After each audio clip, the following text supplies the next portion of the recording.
In-person early voting started today in the state of Georgia. The previous record for the first day of early voting in Georgia was set back in 2020 with a whopping 136,000 people. Today blew that record just out of the water. The Georgia Secretary of State's office reports that more than 300,000 people voted today in the state of Georgia. 300,000. That is more than double the previous record, if my math is correct. Now, even though voting has already begun, the race to win over Georgia's voters remains very much in full swing. Tonight, former President Trump is expected to speak at a rally in Georgia. There's a live shot there. He was supposed to speak about an hour and a half ago, but there is still no sign of him.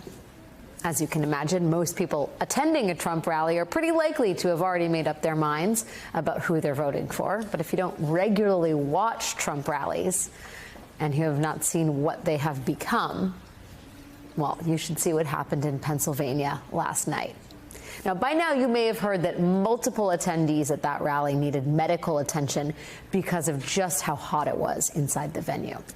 You may have also heard that at some point, Trump decided he no longer wanted to take questions at this town hall, but instead he wanted to just play some music.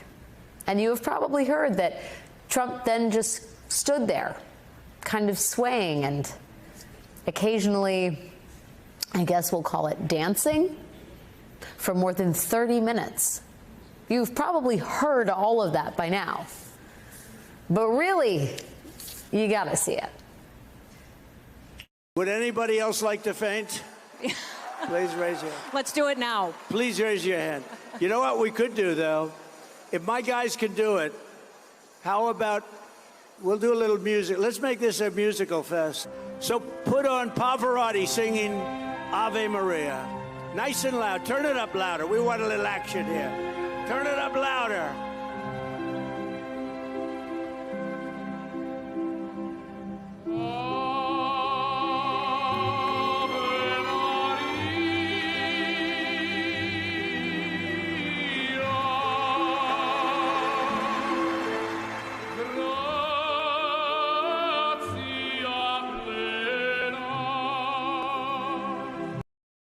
I mean, you have to hand it to Trump.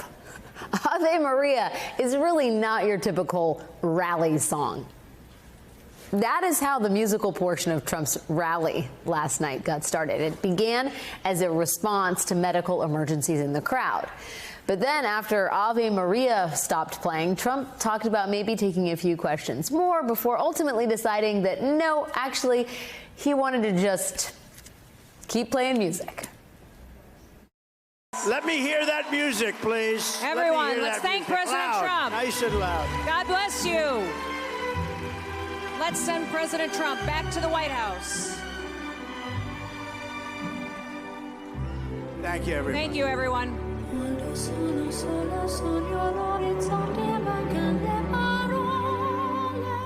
Men make them happy because men make them toys.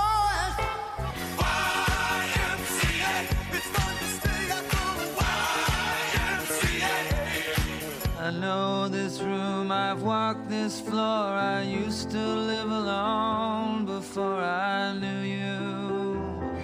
I could eat my dinner in a fancy restaurant.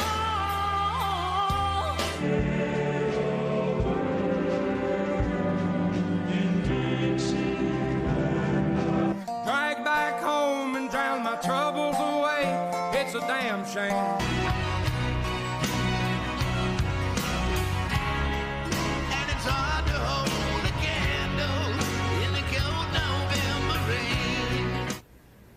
Trump went on like that for more than 30 minutes. Can you imagine if Kamala Harris just stopped taking questions in the middle of a rally and started doing whatever that is? No questions, just Beyonce's Freedom on loop for like half an hour. Can you imagine that? It would be the defining event of the election. Newspapers around the globe would talk about how Harris was in cognitive decline. People would be demanding she drop out. But when Trump does whatever this is, everyone on stage just bobs along with the guy, pretending it isn't unbelievably weird.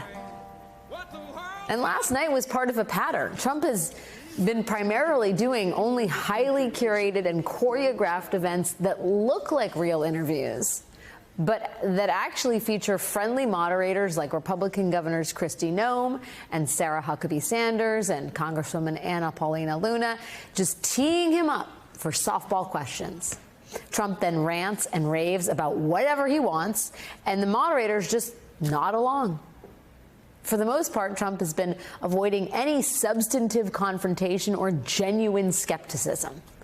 Today, we learned that he canceled a scheduled interview with CNBC, which comes just a week after he bailed on an interview with 60 Minutes.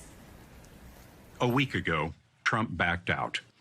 The campaign offered shifting explanations. First, it complained that we would fact-check the interview. We fact-check every story. Trump has said his opponent doesn't do interviews because she can't handle them. He had previously declined another debate with Harris, so tonight may have been the largest audience for the candidates between now and Election Day. Now, today, Trump did do a somewhat adversarial interview. He was speaking with Bloomberg's editor-in-chief at the Economic Club of Chicago. And watching Trump get interviewed by an actual journalist who is actually trying to get answers out of Donald Trump, well, that was really something. Should Google be broken up?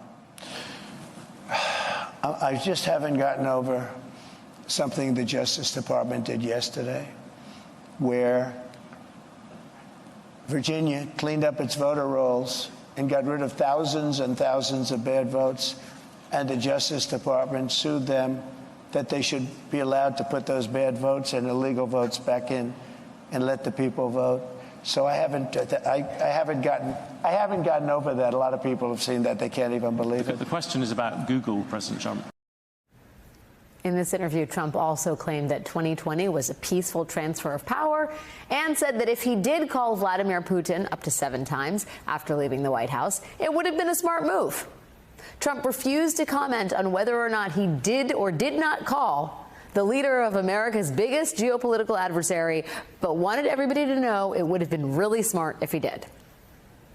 And then he said that Vice President Harris should take a cognitive test. I would love to see cognitive tests. I don't think she could pass a cognitive test. I mean, I've watched. I don't think she could pass a cognitive test. This weekend, Vice President Harris released a summary of her medical records.